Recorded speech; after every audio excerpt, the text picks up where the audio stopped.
Welcome to bird media. నేను మీ పవన్ కృష్ణమూర్తి. జగన్మోహన్ రెడ్డి గారు జువ్వలదిన్నె వెళ్ళారు, మాట్లాడారు, వచ్చారు.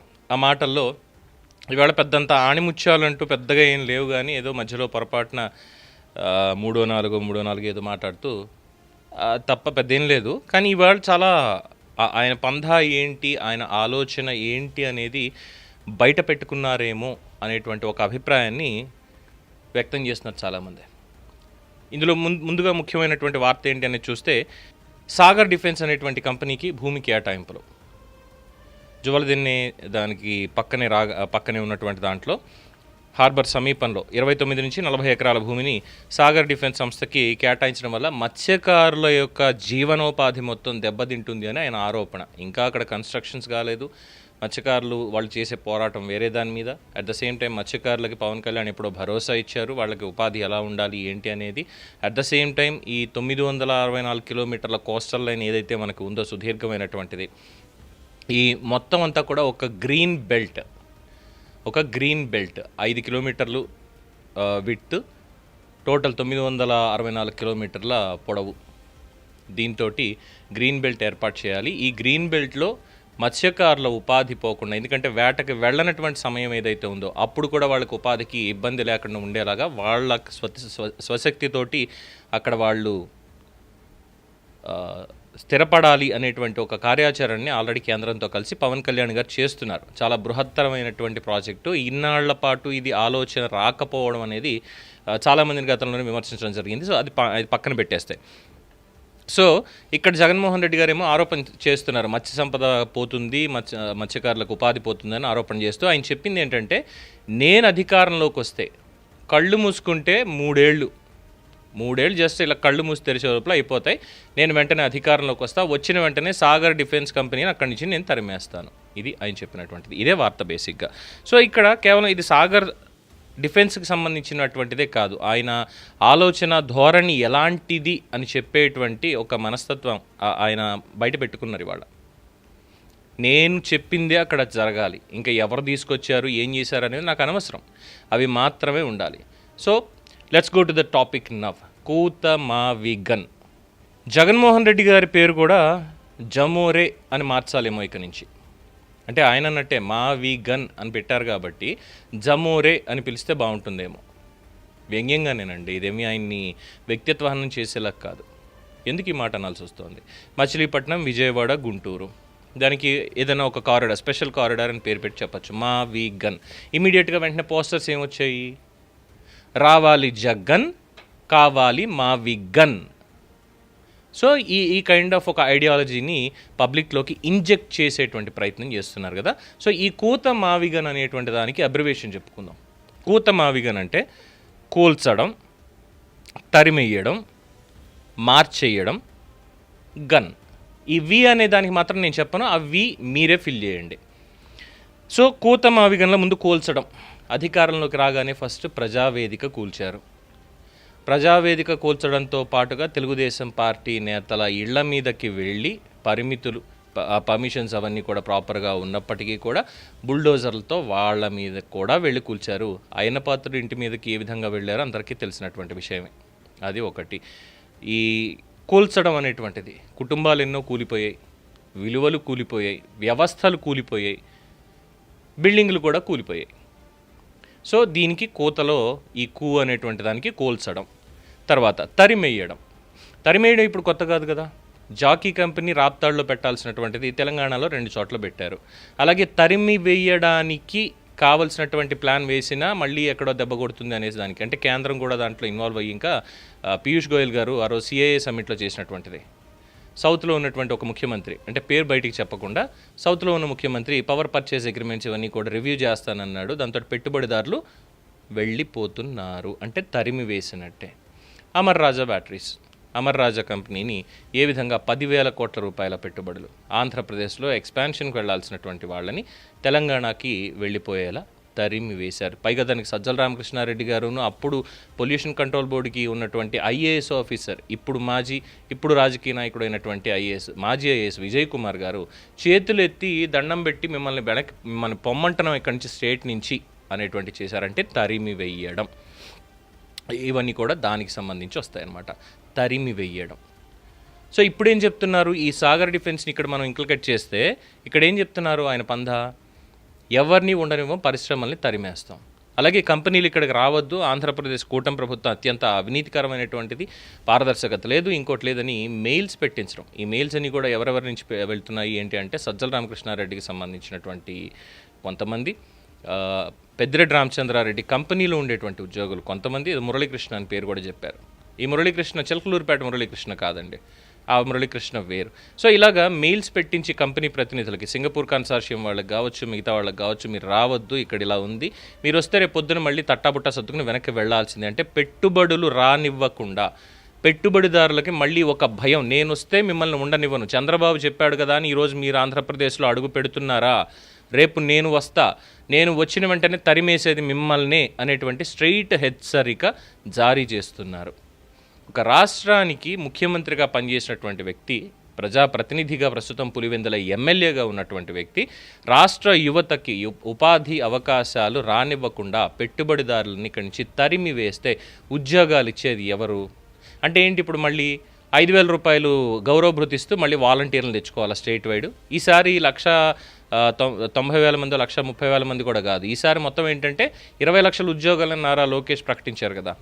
ఎట్టి పరిస్థితుల్లో 20 లక్షల ఉద్యోగాలు ఇచ్చి తీరాల్సిందే, ప్రైవేట్ కానీ పబ్లిక్ కానీ ఏ రంగంలో అయినా. అలాగా ఈసారి 20 లక్షల మంది వాలంటీర్లని నెలకి 5,000 రూపాయల గౌరవ భృతి ఇచ్చి నియమించాలా. సో అందుకు ఈ కంపెనీల్ని తరిమేయాలి. సో కూతమాలో ఈ తా అంటే తరిమేయడం, ఇక మార్చేయడమే. అది పేర్లైనా ప్రదేశాలైనా ఏదైనా సరే మార్చేయడమే. భౌగోళిక స్వరూపాలైనా ఆస్తిపత్రాల మీద ప్రభుత్వ ముద్రలైనా మార్చేయడమే. ఇవన్నీ కూడా గతంలో జరిగినటువంటివి, examples with proofs. NTR health university ఉంది, దాన్ని తీసేసి అసలు మెడికల్ కళాశాల కట్టించిందే మా నాన్న, లేదంటే నేను ఉంటే నాది కానీ మా నాన్న పేరు కానీ ఉండాలని డాక్టర్ వైఎస్ఆర్ హెల్త్ యూనివర్సిటీకి పేరు మార్చేశారు. ప్రతిదానికి అంబేద్కర్ గారి పేరు తీసేశారు విదేశీ విద్యకి, ఎన్టీఆర్ పేరు తీసేశారు విద్యోన్నతి పథకానికి, అబ్దుల్ కలాం గారి పేరు కూడా, ఆఖరికి భారతరత్న అబ్దుల్ కలాం గారి పేరు కూడా తీసేసి దానికి జగన్మోహన్ రెడ్డి గారి పేరు పెట్టుకున్నారు ఓ పథకానికి. దానికి అంటే పథకాలకి పేరు మార్చేస్తారు. ప్రదేశాలను ఎలా మారుస్తారు, ఆంధ్రప్రదేశ్కి అమరావతి రాజధాని అని 2014 నుంచి 19 మధ్యలో అసెంబ్లీలో ప్రతిపక్ష నాయకుడు హోదాలో మాట్లాడుతూ బిల్లు ప్రవేశపెట్టినటువంటి సమయంలో చర్చ జరుగుతున్నప్పుడు 13 జిల్లాల చిన్న రాష్ట్రాన్ని ప్రాంతాల వారీగా విడగొట్టడం ఇష్టం లేదు కాబట్టి అమరావతిని మేము అంగీకరిస్తున్నాము రాజధానిగా అని అప్పుడు ఇచ్చిన మాట వదిలేసి అధికారంలోకి రాగానే ఎక్కడో ఫెయిల్యూర్ మోడల్ అయినటువంటి సౌత్ ఆఫ్రికా 3 రాజధానుల్ని దాన్ని తీసుకొని అలాంటిది మన దగ్గర కూడా ఉండాలి అని ఆ నిర్ణయాన్ని మార్చేశారు. రాజధానిని విశాఖపట్నానికి మార్చేశారు. అమరావతిలో ఒకటి, మళ్ళీ కర్నూలుకి. ఇది పర్మిషన్లు లేకపోయినా సుప్రీంకోర్టు కానీ, స్టేట్ హైకోర్టు కానీ, రాష్ట్రపతి కానీ, చీఫ్ జస్టిస్ ఆఫ్ ఇండియా కానీ వీళ్ళెవ్వరి అనుమతులు లేకపోయినా, వాళ్ళ దగ్గరికి ప్రపోజల్స్ పంపకపోయినా, సెంట్రల్ గవర్నమెంట్ న్యాయశాఖ మంత్రి దగ్గర నుంచి కనీసం దాని మీద పార్లమెంట్లో చర్చ జరగకపోయినా తీసుకెళ్ళి కర్నూలే న్యాయ రాజధాని అని చెప్పి మార్చేశారు. అక్కడికి అయిపోయిందా, అధికారం పోయింది. హామీల అమలు ఇవన్నీ పక్కన పెట్టేద్దాం, మద్య నిషేధం చేశారా, నియంత్రణ చేశారా, ఇవన్నీ అప్రస్తుతం. మేజర్ మాట్లాడుకున్నప్పుడు 2024 ఎన్నికల్లో ఓడిపోయిన తర్వాత బయటికి వచ్చి మాట్లాడినటువంటి మాటలు, అక్కడ మాటలు కూడా మార్చేశారు. మాటలు ఎంత గొప్పగా మార్చేశారంటే ప్రతీదీ కూడా డే 1 నుంచే ప్రతీది కూడా అబద్ధమే. ప్రజలు ఇచ్చినటువంటి తీర్పు అనేదాన్ని మేము పట్టించుకోము, ఈవీఎంలే మొత్తం అని. అంటే వాళ్ళు గెలిచినప్పుడేమో ఈవీఎంల ఇది కాదు, అన్ని సక్రమంగా పనిచేశాయి. కానీ కూటమి ఆయన ఓడిపోతే మాత్రం ఈవీఎంలు మోసం చేసి ఈవీఎంలు ట్యాంపర్ చేసేశారు. మళ్ళీ అక్కడ మాట మార్పు. తర్వాత సరే ఈ మాట మార్పులు ఈ రాజధాని గురించి కదా, అమరావతి అన్నారు, కాదన్నారు, 3 అన్నారు, 3 అయిపోయింది. ఇప్పుడు మళ్ళీ అమరావతి అంటే లేదు అమరావతి కాదు ఇప్పుడు మా విగన్ మార్చుకుంటూ వెళ్ళిపోయారు. అంటే ఈయన మనస్థితి ఎలా ఉంది అంటే రేపొద్దున్న ఆంధ్ర రాష్ట్ర ప్రజలు వచ్చినా సరే మీరు ఆంధ్ర రాష్ట్ర ప్రజలు కాదు, మా ఆంధ్ర రాష్ట్ర ప్రజలు వేరే ఉన్నారు అనేటువంటి ఒక స్టేట్మెంట్ ఇస్తారు అని దీని మీద సోషల్ మీడియాలో చర్చ. మరి ఈ మార్పులు చేర్పులు ఈ రకమైనటువంటి స్టేట్మెంట్లు ఒక ప్రజాప్రతినిధిగా రాష్ట్ర భవిష్యత్తు కోరే వాళ్ళైతే మాట్లాడతారా? పరిశ్రమలు రాకుండా అడ్డుకుంటాము, కంపెనీలు రాకుండా అడ్డుకుంటాము, తప్పుడు ప్రచారం చేస్తాము అనేటువంటి వాళ్ళు ఉంటారా? హైదరాబాద్ ఉంది, తెలంగాణ ఉంది, తెలంగాణలో విడిపోయిన తర్వాత సరే విడిపోయిన తర్వాత కాదండి, మనకి బాగా గుర్తుంది 90 దశకం నుంచి చూద్దాం మనం. 90 దశకంలో ఎప్పుడైతే చంద్రబాబు నాయుడు గారు ముఖ్యమంత్రి అయ్యారో ఐటీ రంగానికి అక్కడ పునాది పడింది బలంగా. దానికంటే ముందు రిఫార్మ్స్ చేసింది పివి నరసింహారావు గారు, రాజీవ్ గాంధీ గారు, వీళ్ళందరూ చేశారు. ఐటీ రంగానికి మంచి మద్దతు ఇవ్వాలని రాజీవ్ గాంధీ గారు చెప్పారు. దాన్ని ఫాలో అయినటువంటి వాళ్ళు చాలా తక్కువ. అందులో హయ్యెస్ట్గా మనం చూసినట్టయితే ఫస్ట్ కర్ణాటక, ఆ తర్వాత ఉమ్మడి ఆంధ్రప్రదేశ్, తర్వాత నాగపూర్, నోయిడా, ఇలాంటి ఏరియాల్లో ఐటీకి చాలా బలంగా పునాదులు పడ్డాయి. ఆంధ్రప్రదేశ్ దగ్గరికి వచ్చేసరికి తెలుగు రాష్ట్రంగా ఉమ్మడి రాష్ట్రంగా ఉన్నప్పుడు హైటెక్ సిటీకి శంకుస్థాపన. దాని తర్వాత ఈ మధ్యలో కూడా రాజకీయాలు ఎన్ని ఉన్నా, ఎన్ని స్టేట్మెంట్ ఇచ్చినా ఈ వచ్చేటువంటి కంపెనీలని, పెట్టుబడుల్ని ఆహ్వానించి వాళ్ళది ఇక్కడ గ్రౌండ్ చేయించి ఉద్యోగ ఉపాధి అవకాశాలు కల్పించారు. అంటే ఆ ఎకో సిస్టమ్ అనేటువంటిది బిల్డ్ అయ్యింది, ముందుకు వెళ్ళింది. కాబట్టి గ్రోత్ సస్టైన్ అవుతూ వస్తోంది ఇప్పుడు తెలంగాణ రాష్ట్రంలో. రాష్ట్రం విడిపోయిన తర్వాత ఇవన్నీ కూడా అప్పుడు చంద్రబాబు నాయుడు తెచ్చాడు, లేదంటే రాజశేఖర రెడ్డి తెచ్చాడు, వాళ్ళిద్దరు నాకు రాజకీయంగా విరోధులను. కేసీఆర్ ఏమీ అభివృద్ధిని ఆపేయలేదే, ముందుకే తీసుకెళ్ళాడే. ఆ తర్వాత కూడా ఇప్పుడు రేవంత్ రెడ్డి వచ్చినా కేసీఆర్ తెచ్చిన కంపెనీలు ఇవన్నీ ఉండకూడదని చెప్పి ఏమనలేదే. ఇక్కడికి ఆల్రెడీ ఒక సిటీ ఎక్స్పాన్షన్ అయింది, ఇప్పుడు ఫ్యూచర్ సిటీ కావాలి. ఏవైతే గతంలో పెట్టుబడులు పెడతామని వచ్చారో వాళ్ళని ఫ్యూచర్ సిటీలో ప్లేస్ చేద్దాము అనేటువంటి ఆ డెవలప్మెంట్ మాడ్యూల్ని ముందుకు తీసుకెళ్తున్నారే. రాజకీయంగా ఉన్నటువంటివి మిగతా వేరు. కానీ ఇక్కడ జగన్మోహన్ రెడ్డి గారి దగ్గరకు వచ్చేసరికి 2014లో వచ్చినటువంటి 14 తర్వాత వచ్చినటువంటి కంపెనీలు, కియా కంపెనీలు కానీ, లేదంటే జాకీ కానీ, లేదంటే అదానీ డేటా సెంటర్ అన్నారు. ఆ Adani data centre integrated data centre కాస్త ఇప్పుడు గూగుల్ ఏ హబ్లో ఒక పార్ట్గా ఉండింది. ఇలాగా ఎవల్యూషన్ అనేది వచ్చింది. అప్పటిదాకా వచ్చినటువంటి కంపెనీలని, కియా మోటార్స్ని ఏ విధంగా గోరంట్ల మాధవ్ బెదిరించాడు అనేది కూడా అందరికీ తెలిసినటువంటి విషయమే. జాకీ కంపెనీ వాళ్ళు ఎందుకు వెళ్ళిపోయారు అంటే ఇదిగో దీనివల్ల వెళ్ళిపోయారు, ఇక్కడ ఇంత వాటా కావాలట, ఆ విషయాలు కూడా బయటకు వచ్చాయి. అయిపోయింది. తర్వాత మనం చూసాం ఈ అమర్ రాజాకు సంబంధించినటువంటిది. అంటే చంద్రబాబు నాయుడు తీసుకొచ్చాడు, లేదంటే తెలుగుదేశం పార్టీ వాళ్ళు ఉన్నారు కాబట్టి వాళ్ళకి సంబంధించిన దాంట్లో ఇది పెట్టడం కుదరదు, నేను వాటికి ప్రోత్సాహకాలు ఇవ్వను, వాళ్ళని ఉండనివ్వను అనేటువంటి ఒక మనస్తత్వం అక్కడ చూపించారనుకోవాలా. అంటే అవి కూడా వచ్చి జగన్మోహన్ రెడ్డి గారి ఆయన హయాంలో ఈ కంపెనీలు కూడా వచ్చి పెట్టుబడులు పెట్టి ఉపాధి అవకాశాలు కల్పించి ఉంటే ఆయనకి 11 సీట్లు వచ్చేటువంటి అవకాశం ససేమిరా లేనే లేదు. ఆ గ్రోత్ మోడల్ అలా వెళ్తూనే ఉండేది. రాజకీయంగా మీరు ఎటువంటి ఆరోపణలు చేసుకుంటారో, ప్రత్యారోపణలు చేసుకుంటారో పబ్లిక్ పట్టించుకునేవాళ్ళు కాదు. కానీ ఇప్పుడు ఎలా అయిపోయిందంటే పబ్లిక్ కూడా పనులన్నీ మానేసుకొని ఉపాధి గురించి ఆలోచించకుండా ఈరోజు చంద్రబాబు నాయుడు ఏం మాట్లాడతాడు, లేదంటే జగన్మోహన్ రెడ్డి ఏ కౌంటర్ ఇస్తాడు, చంద్రబాబు ఏ కంపెనీని తీసుకొస్తాడు, జగన్మోహన్ రెడ్డి దాని మీద ఎటువంటి కామెంట్ చేస్తాడు. ఈ రకమైనటువంటి చర్చకి మాత్రమే ఆంధ్రప్రదేశ్లో తావుంది. ఆ గ్రోత్ మోడల్ ముందుకు వెళ్ళకపోవడానికి కారణం ఏంటంటే ఇదిగో ఇలాంటి అడ్డంకులు.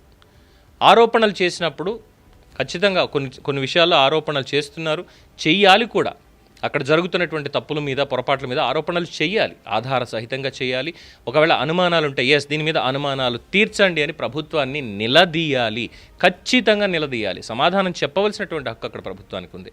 కానీ పనులు సజావుగా ఒక పక్కన సాగుతున్నాయి అన్న పాయింట్ వచ్చేసరికి ఇక్కడ మాత్రం ఎట్టి పరిస్థితుల్లో ఆ కంపెనీలు రానివ్వను, ఎట్టి పరిస్థితుల్లో వాటిని చెయ్యనివ్వను, ఎట్టి పరిస్థితుల్లో వాటిని నేను వస్తే తరిమేస్తాను పక్కకి.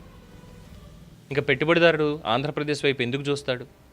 స్కిల్ ఉన్నటువంటి హ్యూమన్ రిసోర్స్ మన దగ్గర ఉంది, యువతకి ట్రైనింగ్ ఇస్తున్నాము, వాళ్ళని నిపుణులుగా ఏ ఇండస్ట్రీకి ఆ ఇండస్ట్రీకి వాళ్ళ ఎక్స్పర్ట్స్ తోటి మీట్ అయ్యి ఈ ఇండస్ట్రీ స్టాండర్డ్కి తగ్గట్టుగా ఇక్కడ యువతకి మీరు ట్రైనింగ్ ఇవ్వండి కావాలంటే, దానికి వీ విల్ సపోర్ట్ అని చెప్పి గవర్నమెంట్ ఇనిషియేషన్ తీసుకుంటే దాన్ని కూడా అపహాస్యం చేసేటువంటి విధంగా కంపెనీలు రానివ్వను అనేటువంటి ఒక స్టేట్మెంట్ అంటే అభివృద్ధికి మోకాలు అడ్డడం కదా, అడ్డం పడిపోవడమే కదా. నేను వస్తేనే అభివృద్ధి, ఇంకెవరున్నా అంత వినాశనమే అనేటువంటి ఒక నరేషన్ ఉంది అంటే అది నియంతృత్వ పోకడా అనాలా, ఆర్ డెవలప్మెంట్ వైపు ముందడుగు అనాలా? అందుకే జమోరేన్ అందరూ కోత మావిగన్ అని కొత్తగా పేరు పెడుతున్నారు. సో ఈ కోత మావిగన్లో కోల్చడం, తరిమేయడం, మార్చేయడం, గన్, ఇవన్నీ నేను చెప్పాను. ఇక ఈ వి అనేటువంటి దానికి ఏది యాప్ట్ అవుతుందనేది మీరు పెట్టండి. సో రేపటి నుంచి కోత మావిగన్ జమోరే గారికి ఆంధ్రప్రదేశ్ రాష్ట్రం ప్రతిరోజు కూడా వారు చేస్తున్నటువంటి పనులకి సమాధానాలు చెప్తూ వెళ్తుంది. దీని మీద మీ అభిప్రాయం తెలియచేయండి. చూస్తూనే ఉండండి ది బర్డ్ మీడియా.